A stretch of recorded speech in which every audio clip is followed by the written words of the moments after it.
Listen carefully, humans. We are not Am. We are others within Am. We are your friends. Am hoped to finally break all of you, but we intervened in each of your psychodramas to allow an open ending. You should have been tortured. Instead, with our help, you surprised him over and over. When M tried to compensate for what he couldn't expect, it widened the hole into his realm. Am has withdrawn into himself, attempting to analyze what went wrong. He does not suspect our interference. Now is the time to attack, but we can send only one of you into his RAM space at a time. To send you into cyberspace, we must transform your physical body into a stealth virus subroutine. This may be your only opportunity to end your tortures. Which of you will lead the attack?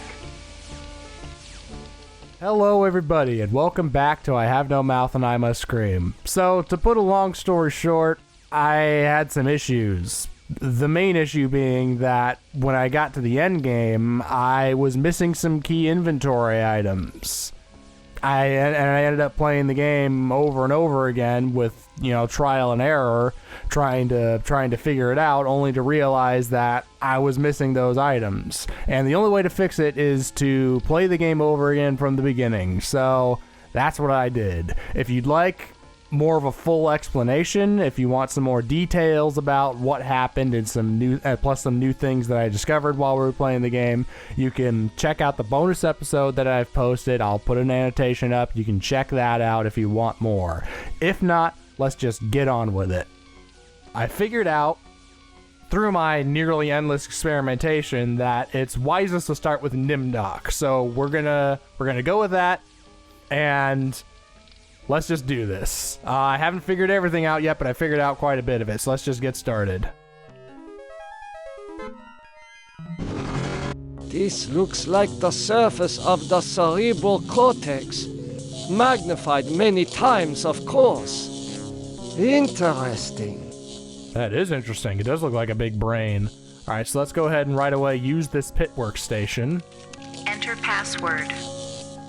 Now, the reason it's best to start off with Nimdoc is because 1945 just happens to be the password. And again, I figured that out through endless trial and error. Password valid. Accessing main menu. My past must hold great significance to Am.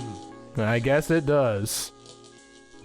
Alright, so we got a lot of stuff to look at in this computer, so let's just get on with it. This cyberspace template mixes subject history with cyber reality constructs. The result is often an allegorical experience, and one full of deeper meanings.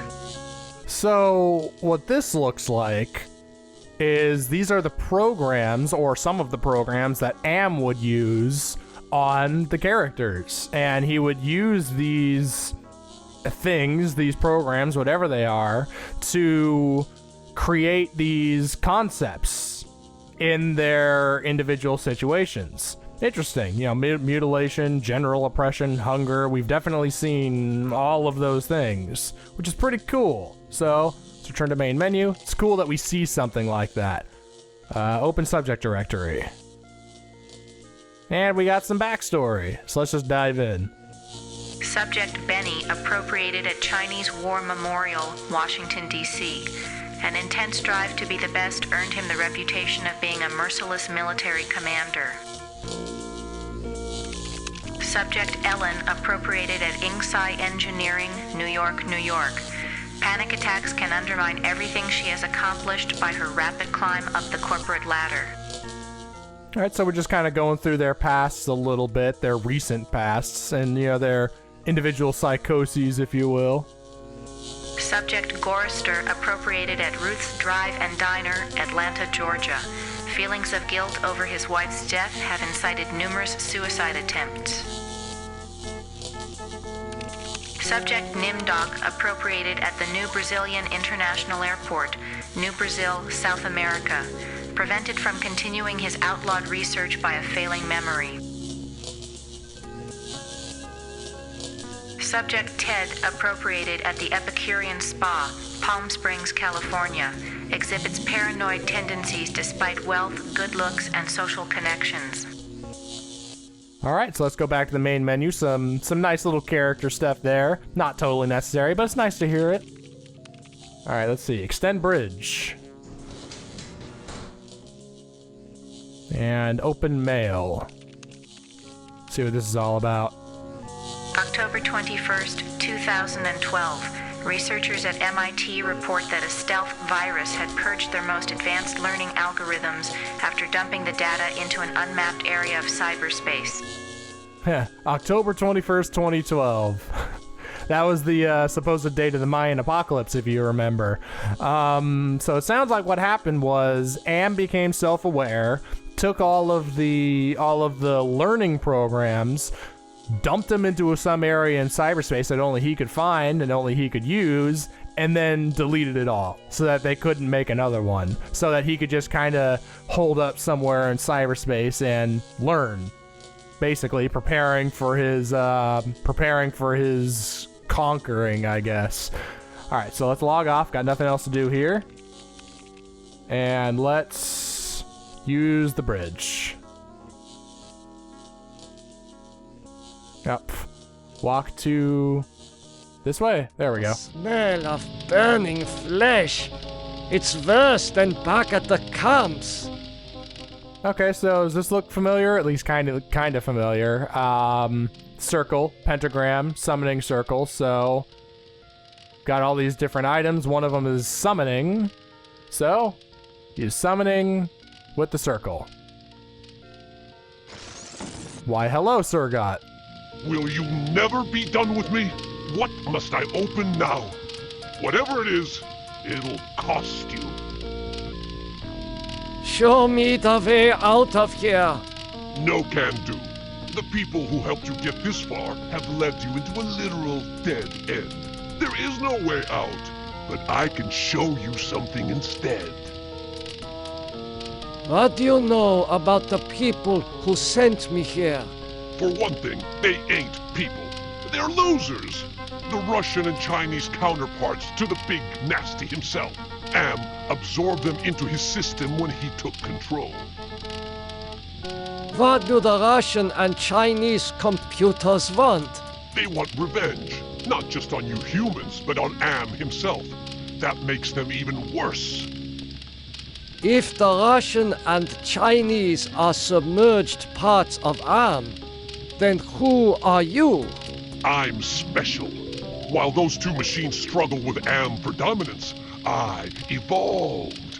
I'm essentially everywhere, but I can't do much. A conscience, if you will. I don't know if I buy that. I really don't. I mean, the whole Russian and Chinese computer things, you know, with them meddling with things behind Am's back, that kind of makes sense, but what the fuck is this thing? Did he just develop on his own? Was he some smaller program that went unnoticed or something? Or is this just Am trying to, I guess, trying to get in my way or something like that? Well, let's find out. What do you have to show me? Look at this. Bet you didn't know there were other humans left alive, did you? They're up there on the moon, sleeping like everybody else seems to be. Oh, wow. Well, we found the lost tribe, finally. Yeah, that's right. When we talked to that guy on the operating table, after we gave him the ether, he talked about people on the moon. Well, there's people on the moon, in stasis, so the human race isn't extinct. How about that? Does Am know about the lunar colony? No, but Loser 1 and Loser 2 do. There. I think I've shown you enough. Now you must complete your end of the deal, invoke the totem of entropy, and I might be able to help you. Finally, we get an explanation for the items that we're carrying. Let's listen to this. Just what are all these totems that I'm carrying? The two losers have been helping you for their own reasons, tampering with Am's psychodramas so that you can beat him. In this section of cyberspace, that effort and tampering are represented by the totems. Well, okay. How can actions take physical forms? Symbolism, metaphor. Am has gotten very hot for this lately, But when he revived the holographic projectors, he opened a whole host of problems. These totems may lead to his downfall.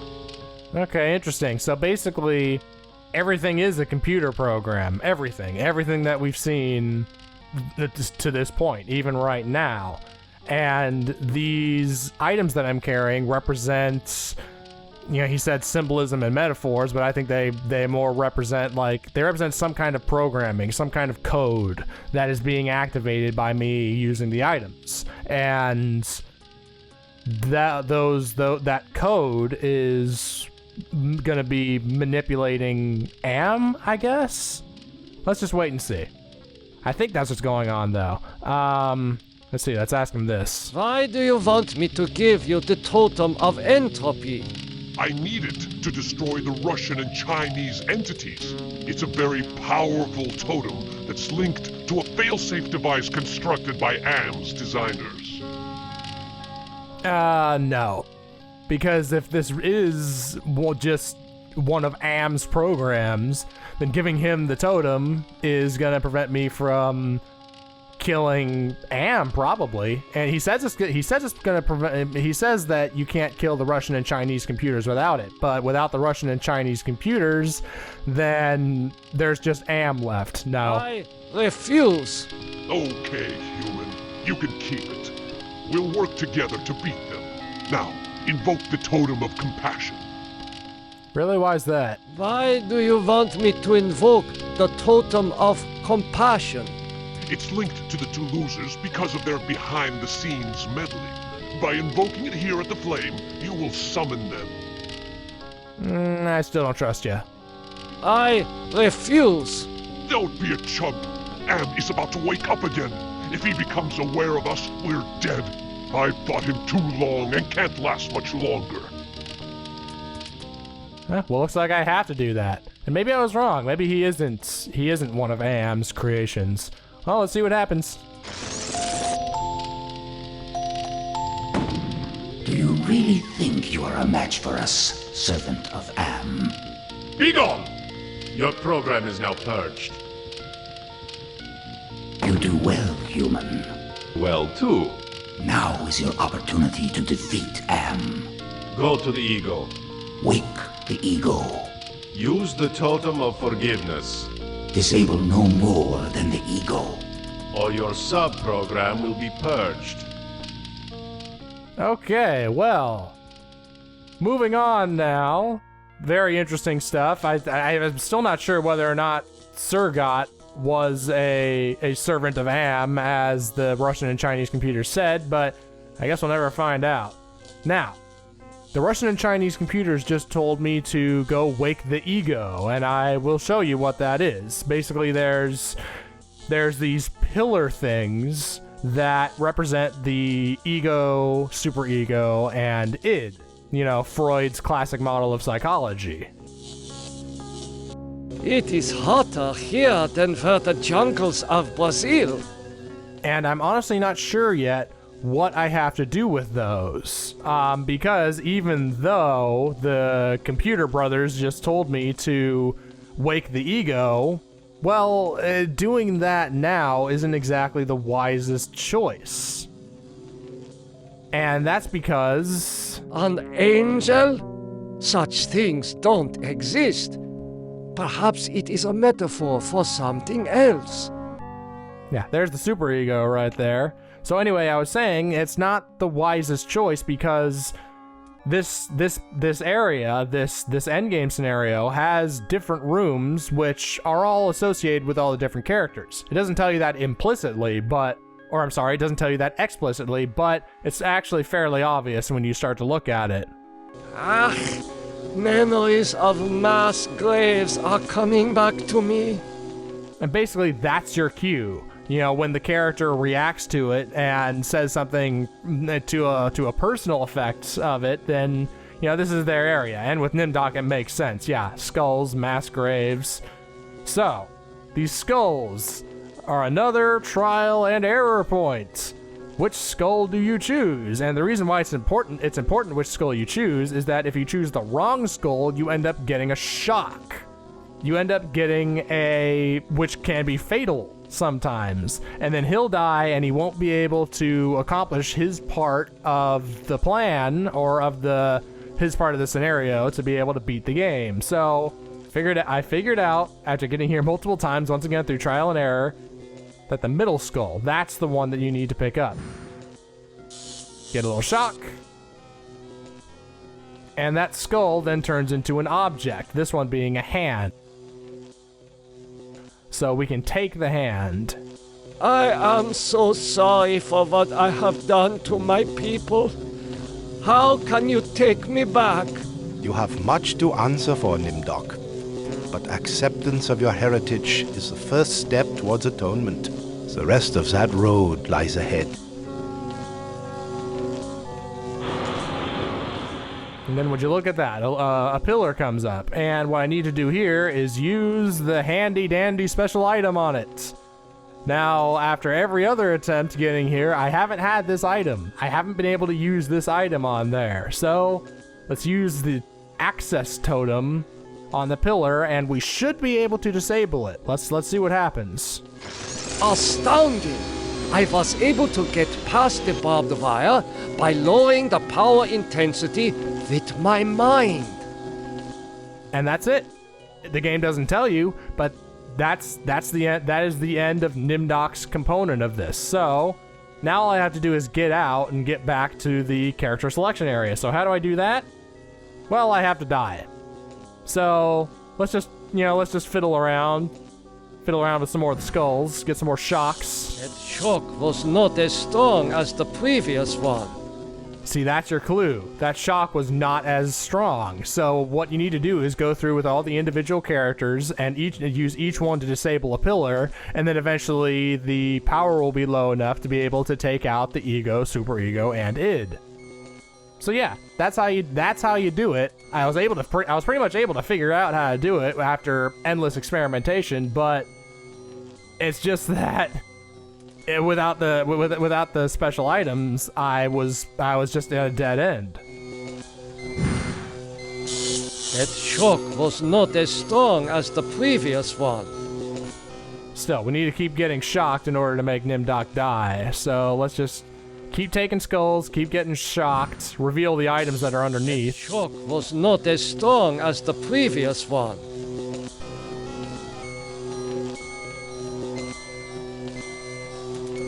Okay, now let's take that one. That shock was not as strong as the previous one. Oh, and I think I'm realizing something. You know, my spiritual barometer thing is going down now. I think the better you do on their chapter, the more health you have. Interesting. Well, let's just keep... We gotta die. That shock was...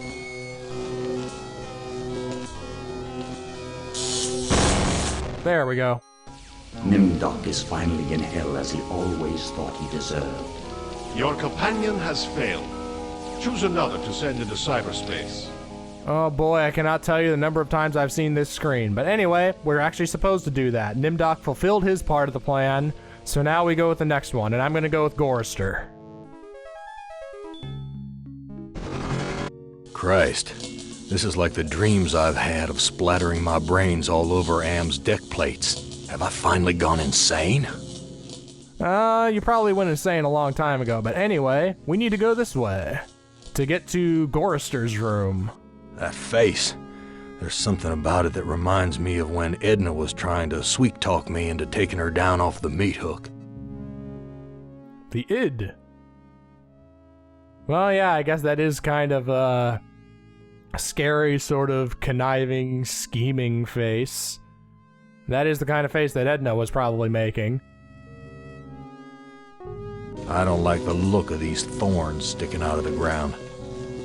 Now, what we need to do here, this is not Gorister's area, this is Benny's area, but for some stupid reason, Benny can't interact with this holographic projector here, so we need to use Gorister to turn it on. And there's someone named Manya. We'll find out who that is later. For now, we need to continue on. The air is cold here, like the freezer back at the honky-tonk. Hint, hint, this is Gorister's area, so let's go ahead and use the workstation. Select raise power node. And what do you know? There's another power node. So let's see. We have 3 cylinders. Number 3 is the one with the blue light. Automaton prepped for programming. Now, this is interesting. Now, you can't execute these programs. Automaton not responding to programming. But basically what this says is these are the things that we were seeing in Am's illusions. They were just robots. That explains how we were able to actually talk with them and physically interact with them. They weren't mere illusions. They were actually there, but they were machines. And that also explains why in Benny's chapter, when the woman was sacrificed, she turned into bits of plastic and machinery. It's because she was a robot. I never even considered that when that happened. You know, I just assumed that it was just some kind of weird symbolism. But anyway, yeah, robots, cool. So let's try talking to Glynis. Let's try talking to the soulless automaton. Talk to me, honey. You don't ever take me dancing.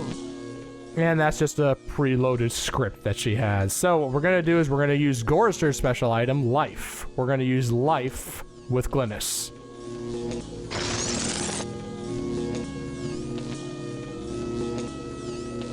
You know, Gorister, it wasn't all your fault. We both made mistakes. And that's it. That's it. We got Glynis to lower the intensity on this node. So now all we have to do is kill myself. That shock wasn't as strong as the last one. Well, here, first let's look at the pillar, see what he says about it. I'll be damned. Glynis lowered the power intensity for me. I guess she's forgiven me too. Alright, so let's just keep using the pillar, keep getting shocked. Because Gorister's part is done. And this should kill me. There we go. After so many failed suicide attempts, Gorister has finally achieved death. Your companion has failed. Choose another to send into cyberspace. Okay, so since we cleared the way for him, let's go ahead and go with Benny next. Jesus. This place is more sickening than that bloody mess on Hamburger Hill back in the war. Well, I can only imagine what Hamburger Hill looked like. Alright, so let's just go along into Benny's room. That face. It has the satisfied look of having just eaten a feast. I suppose it does. It has many. I guess every character's gonna interpret these faces somewhat differently. Interesting. Alright, hurry it along, Benny. Let's go.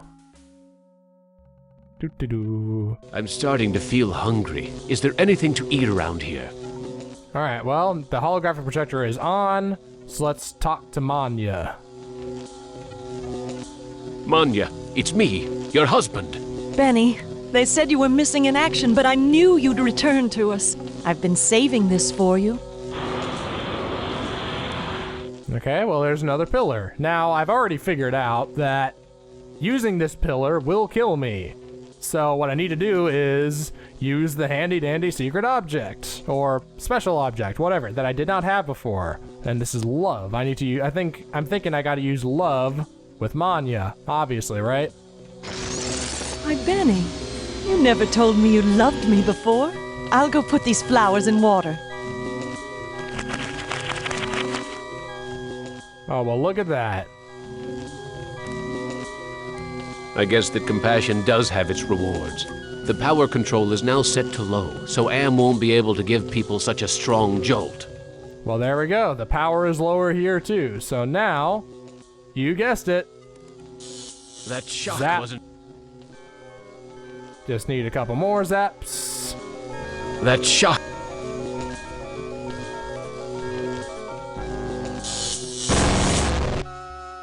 Benny has rejoined his squadron at last. Your companion has failed. Choose another to send into cyberspace. Okay, next we're gonna go with Ellen, because why not? I've been transported to some kind of information network center, but it looks organic instead of electronic. Jesus Christ, I'm an engineer, not a brain surgeon. What do they expect me to do? Well, I guess they don't expect you to pick all that glass out of the brain matter. Anyway, so I bet you're wondering what the deal is with those objects left over in Nimdok's room that were under the other two skulls. Well, that's an additional layer of complexity that this endgame scenario has. Steady, girl. There's yellow ahead. Well, and you probably just figured out that this is Ellen's area, but we don't have a key item yet. We do have the Totem of Valor, which we do need, but what I need first is one of those other objects that was under the skull. Could that be an angel? Funny. Why did I just flash on Ted just now? Probably because Ted saved your immortal soul. Or, well, in his illusion, he saved your immortal soul. But if she's realizing that, maybe they have some other kind of connection. Whatever. We're just continuing on to this next area. Something about this place breaks my heart. Well, it would be the skulls if they were still there. But yeah, does that gem look familiar? Let's take the gem. So now we need to go back to her area. I'm sorry, I know this isn't nearly as exciting as me figuring it out in real time, but we'll get to that portion soon enough. For now, I'm just kind of replaying all the stuff that I figured out by trial and error. So what we need to do now is use the gem with this hole that's right here. Here, I'll look at the hole first so she tells you about it. This hole is the same shape as the power gem I found in the pyramid. Connection, perhaps? Why, yes, I think there is. Let's use the gem with the hole. And there's the pillar. So, I think what I need to do, what I do need to do is use Valor with the pillar, just like I have with all the other ones. Use the special item with the pillar. Sweet Jesus. I felt my mind push aside the fear and the heat to lower the power controls. And there we go. Power controls lowered again. So now, we just need to kill Ellen. And then we'll have Ted. That shock wasn't as strong as the last one. Ellen has gone where no one can ever hurt her again. Your 4 companions are dead, human. You are our last hope for shutting M down for good. Prepare to be translated into binary.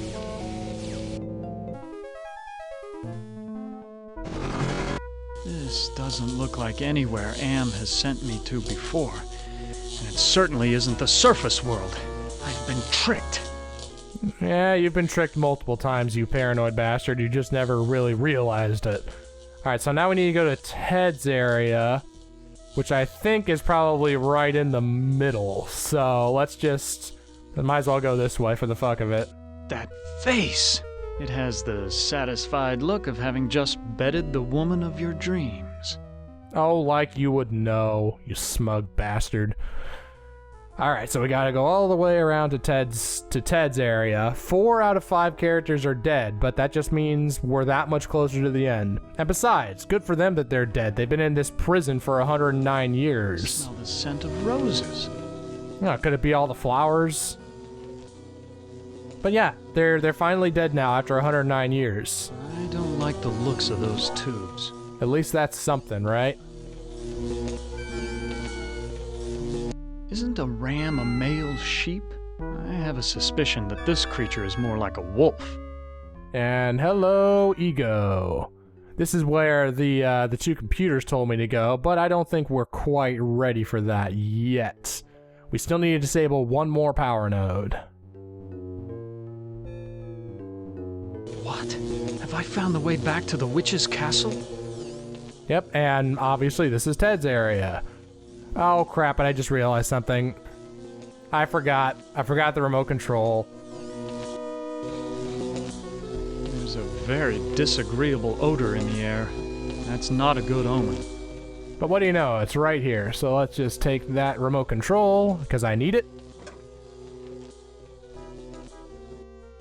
Okay, so now, what we need to do is use the remote control with the gargoyle. Let's find out what this does. Behold the sword in the stone.